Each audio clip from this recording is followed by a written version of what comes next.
Habang ang ibang bata ay naghahanda para pumasok sa paaralan, may mga batang maaga pa lamang ay pasan na ang bigat ng responsibilidad. Hindi laruan ang hawak nila, kundi kagamitan sa trabaho. Hindi baon ang dala, kundi pagod at pangarap para sa pamilya. Ito ang muka ng child labor sa ating lipunan.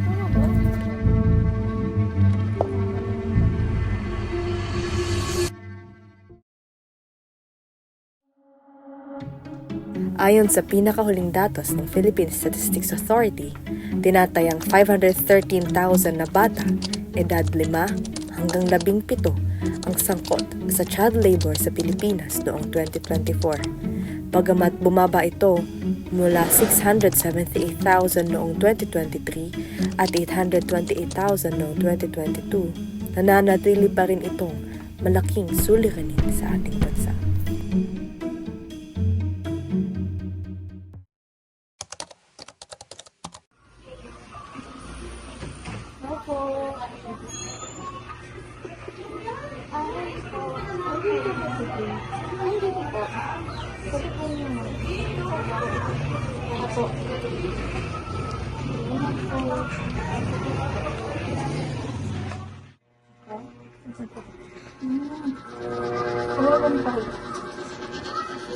Ano siya gamitin? Ano yung nagpupulitas?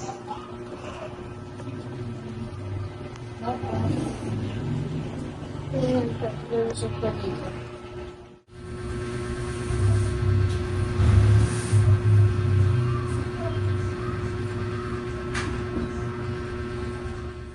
Ilang taon ka na, Prince? 12 po. 12 ka na? Opo. Gano'ng katagal ka na nananahi? Taon na po.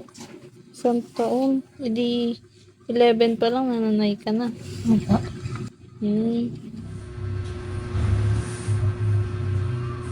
Gano'ng katagal niyo ito ginagawa? Sa isang karton, gano'ng katagal niyo ginagawa? Isang araw lang po ako. Isang araw, isang karton. Ilan ba laman ng isang karton? 200 pieces po. Paano ba isang karton nila? 55 pesos lang po. Mahirap ba yung ginagawa ng ganito? Masakit po sa kamay kapag nakakarami na po ng natahi. Gusto mo pa ba makapag-aral? Opo, gusto ko pa makapagtapos ng pag-aaral. Ano ba gusto mo maging? Swimming po. Gusto mo maging seaman?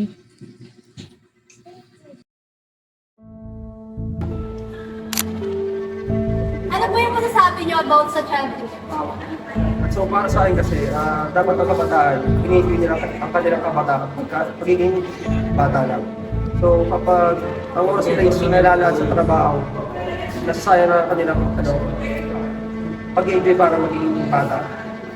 Imbis na matuwa sila na bata pa sila, na mababad sila sa maagang pagtatrabaho ba. Kaya para sa akin, hindi ka tanggap-tanggap na yung bata isang katrabaho at isang bata edad pa. Sa pananaw ng deontological ethics, hindi tama ang child labor dahil nilalabag nito ang moral na tungkulin nating protektahan ang mga bata. Sa utilitarianism, maaaring sabihin ng iba na kung nakakatulong ito sa pamilya, ito ay may mabuting dulot. Ngunit kung susuriin ng mas malalim, ang pangmatagalang epekto, kakulangan sa edukasyon, trauma at panganib sa kalusugan ay mas mabigat kaysa sa panandaliang benepisyo. Sa makatuwid, ang child labor ay nananatiling hindi etikal dahil isinasakripisyo nito ang kinabukasan ng isang bata. Ang child labor ay hindi lamang kwento ng kahirapan. Ito ay kwento rin ng mga batang napipilitang magtrabaho sa edad na dapat nangangarap at nag-aaral pa lamang. Kung nais natin maging makatao ang sitwasyong ito, kailangan natin ng malinaw na aksyon.